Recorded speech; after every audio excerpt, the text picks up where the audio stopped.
El sol se alzaba cada mañana sobre el Nilo como un testigo silencioso del poder del faraón. Sus templos brillaban con oro arrancado de las minas nubias. Sus estatuas se alzaban gigantescas contra el horizonte del desierto, y su nombre era pronunciado con reverencia en cada rincón del imperio. Para el pueblo egipcio, el faraón no era solo un rey, sino un dios viviente, hijo del sol Ra, garante del orden del universo. Nadie osaba cuestionarlo. Desde niño, educado en los suntuosos palacios de Menfis y Tebas, había sido moldeado para creer que su voz creaba realidad. Los sacerdotes le enseñaron que sus palabras tenían poder divino, que cada orden suya se convertía en ley inmutable. Los escribas grababan sus victorias en piedra imperecedera. Los soldados protegían su trono con lealtad absoluta. El mundo, según él, giraba alrededor de su figura dorada. Sus días transcurrían en un esplendor incomparable. Despertaba al sonido de himnos sagrados,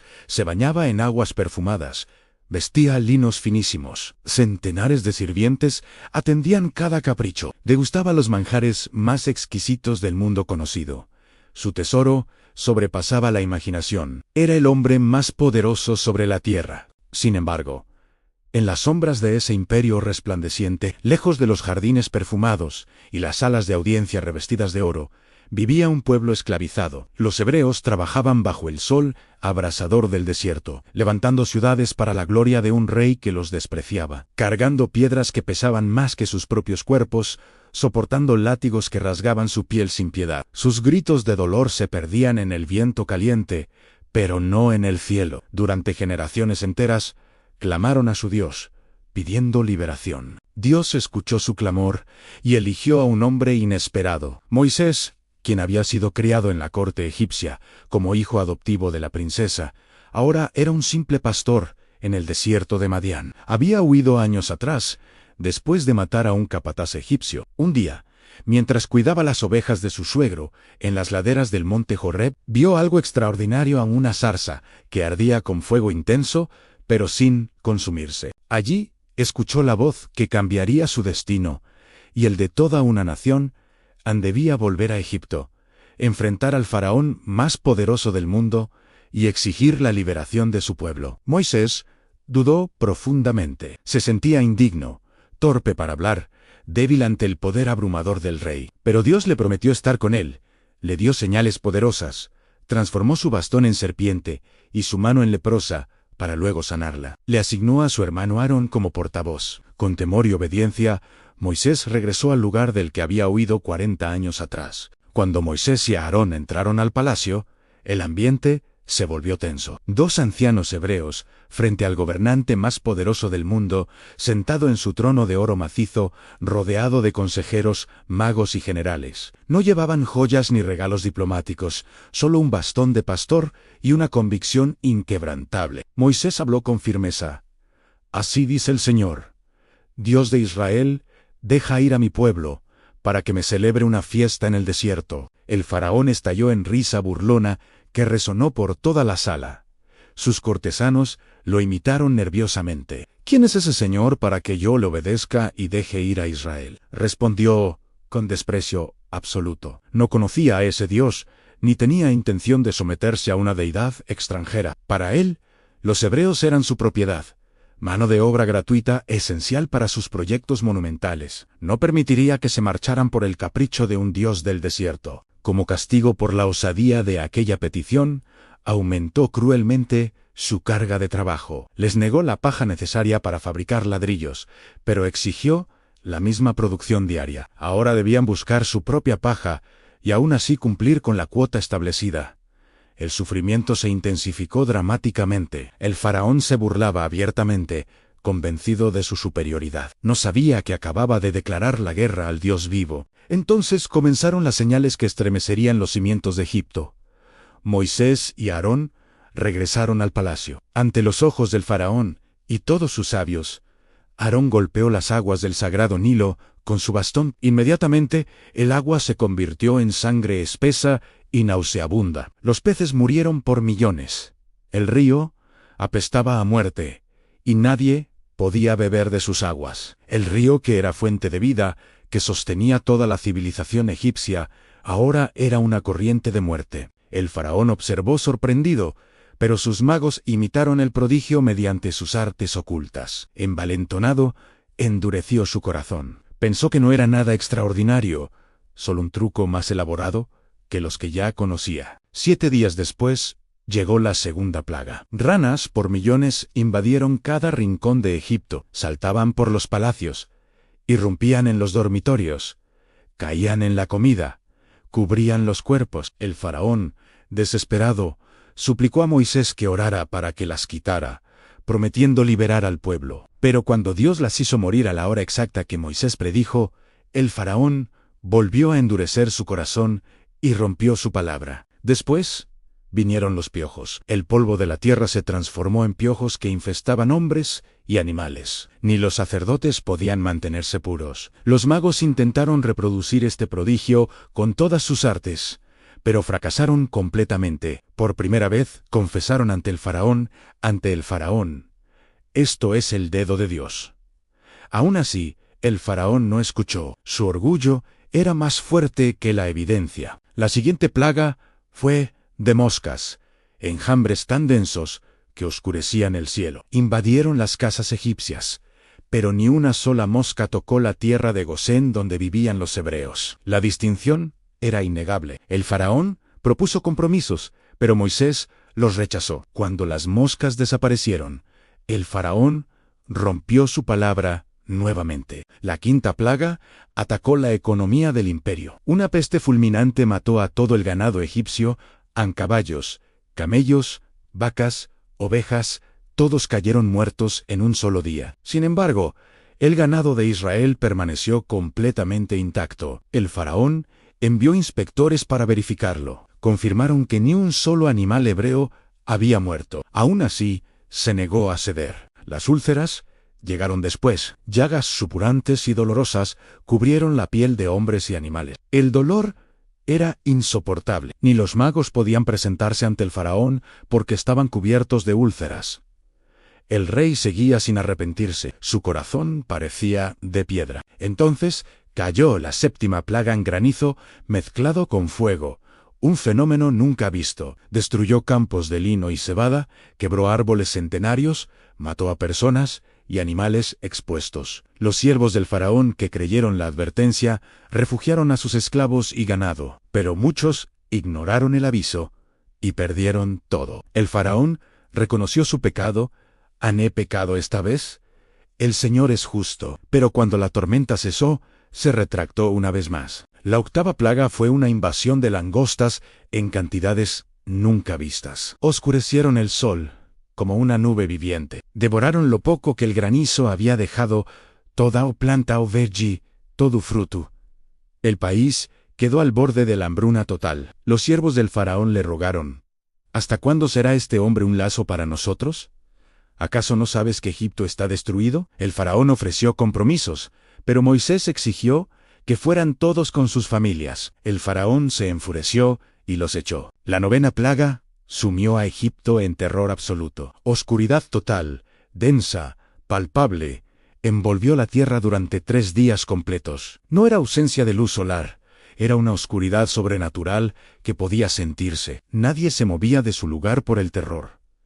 Pero en las casas de Israel había luz clara. Era un ataque directo al dios Sol, Ra, la deidad suprema de Egipto. El faraón ofreció otro trato a que se fueran todos, pero dejaran sus rebaños.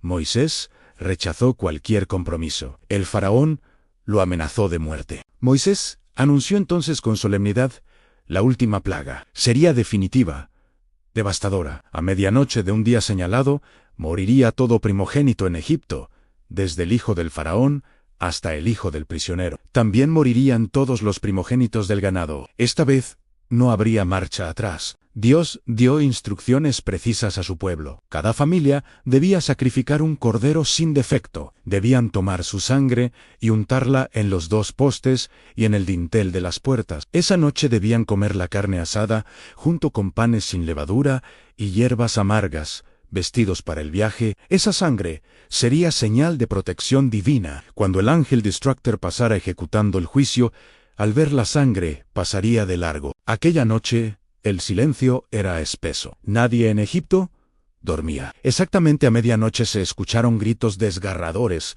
que surgían simultáneamente de todo Egipto. Madres lloraban inconsolables, padres se arrodillaban en agonía. No había casa donde no hubiera un muerto. El hijo del faraón yacía sin vida. El dolor era universal.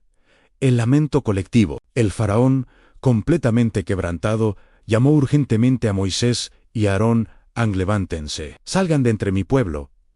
Gritó entre sollozos: «Llévense todo, váyanse y bendíganme también a mí». Por primera vez, el faraón se rendía. Su orgullo había sido pulverizado, su corazón quebrantado por el dolor insoportable. Los hebreos salieron apresurados esa misma noche. Los egipcios, aterrorizados, les dieron oro, plata, vestidos valiosos. Después de 430 años de esclavitud, salían libres, cargados con las riquezas de sus opresores. Era el nacimiento de una nación. Dios los guiaba con una columna de nube de día y de fuego de noche. Pero el faraón volvió a arrepentirse. Cuando el dolor inicial cedió, cuando pensó en la pérdida económica, se preguntó con rabia por qué había dejado ir a su mano de obra. Lleno de furia, reunió 600 carros de guerra selectos, todo su ejército, y persiguió a los hebreos con sed de venganza. Los alcanzó cuando acampaban junto al Mar Rojo, atrapados entre las aguas y el ejército. El pueblo entró en pánico. Gritaron contra Moisés: «¿Acaso no había sepulcros en Egipto para que nos trajeras a morir en el desierto?» Dudaron de Dios, temieron por sus vidas. Parecía el fin. Pero Moisés levantó su bastón sobre las aguas del Mar Rojo. Dios envió un viento recio del este que sopló toda la noche. El mar comenzó a abrirse, las aguas se separaron formando muros sólidos. El fondo del mar quedó completamente seco. Israel cruzó caminando en tierra seca entre muros de agua. El milagro era indescriptible. El ejército egipcio, cegado por la ira, entró confiadamente tras ellos entre los muros de agua. Los carros avanzaban, los caballos galopaban, los soldados gritaban. Cuando el último hebreo pisó la orilla opuesta, cuando todo el ejército egipcio estaba en medio del mar, Moisés extendió nuevamente su mano. Las aguas volvieron a su cauce con fuerza demoledora. Carros fueron aplastados, caballos se ahogaron, soldados fueron arrastrados al fondo.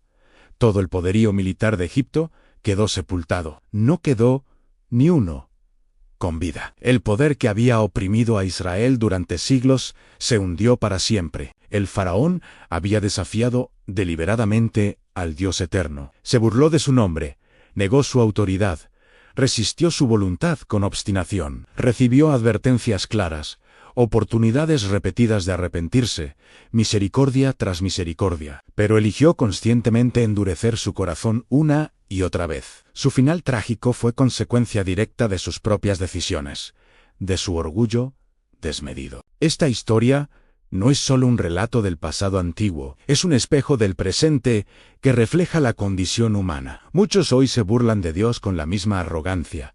Confían ciegamente en su poder temporal, en su dinero perecedero, en su fama efímera. Se creen invencibles, inmunes al juicio. El faraón también lo creía firmemente. Cada plaga fue un llamado progresivo al arrepentimiento. Dios no castiga sin advertir repetidamente. Da tiempo generoso, señales claras, oportunidades múltiples. Pero cuando el orgullo domina completamente el corazón, cuando la soberbia ciega toda razón, llega inevitablemente el juicio que no se puede evitar. El faraón representa al ser humano caído, que se cree Dios, que no reconoce ninguna autoridad superior, que desprecia lo sagrado y se burla de lo eterno. Su caída estrepitosa nos recuerda que absolutamente nadie está por encima del Creador del universo. La sangre del Cordero en las puertas fue símbolo profundo de salvación, señal visible de obediencia y fe. Quien la tenía, vivía protegido. Quien la rechazó por incredulidad o arrogancia, perdió a su primogénito. Un mensaje profundo que atraviesa los siglos. Dios demostró que su poder supera a todos los imperios humanos. Egipto era la nación más fuerte, más avanzada, más temida del mundo conocido, pero fue humillada completamente. Ninguna corona terrenal resiste cuando se enfrenta al trono celestial. Israel salió transformado como nación libre y soberana. De esclavos despreciados a pueblo escogido por Dios ante oprimidos, sin esperanza, a herederos de promesas divinas. Todo porque Dios escuchó su clamor sincero y respondió con poder. El mar cerrado marcó simbólicamente el fin del opresor. El pasado de esclavitud quedó sepultado bajo las aguas. Ya no había cadenas que los ataran, ni látigos que los hirieran, ni miedo que los paralizara. Solo un futuro prometedor guiado directamente por Dios. Esta historia enseña con claridad meridiana que la burla tiene consecuencias graves, que el orgullo inevitablemente precede a la caída, que resistirse obstinadamente a Dios no termina bien para nadie. El faraón tuvo poder sin límites, riquezas incalculables, honor de todos, pero lo perdió absolutamente todo en una sola noche trágica. Su imperio cayó en desgracia, su nombre quedó manchado para siempre, su herencia desapareció en las aguas. El Dios de Israel se reveló como juez perfectamente justo y libertador poderoso. Castiga al soberbio sin piedad, pero salva al humilde con misericordia. Exalta al obediente y humilla al arrogante sin excepción. Hoy, esta historia milenaria sigue completamente viva y relevante. Cada vez que alguien se ríe de la fe auténtica, cada vez que desprecia lo sagrado con cinismo, el eco ominoso del faraón resuena en la historia. No se puede jugar impunemente con lo eterno. No se puede desafiar al Creador omnipotente sin enfrentar consecuencia. Tarde o temprano, llega la última plaga para todos los que persisten en su rebelión. El faraón aprendió la verdad demasiado tarde, cuando ya no había remedio. Su burla arrogante se transformó en llanto desgarrador, su orgullo imperial en ruina total, su poder aparentemente ilimitado en polvo que se lleva el viento. Que su historia sea advertencia solemne para todas las generaciones. Que nadie crea que puede desafiar a Dios impunemente. Que nadie piense que su poder es suficiente. Porque cuando el cielo finalmente responde con juicio, no hay trono que resista, no hay imperio que permanezca, no hay orgullo que sobreviva.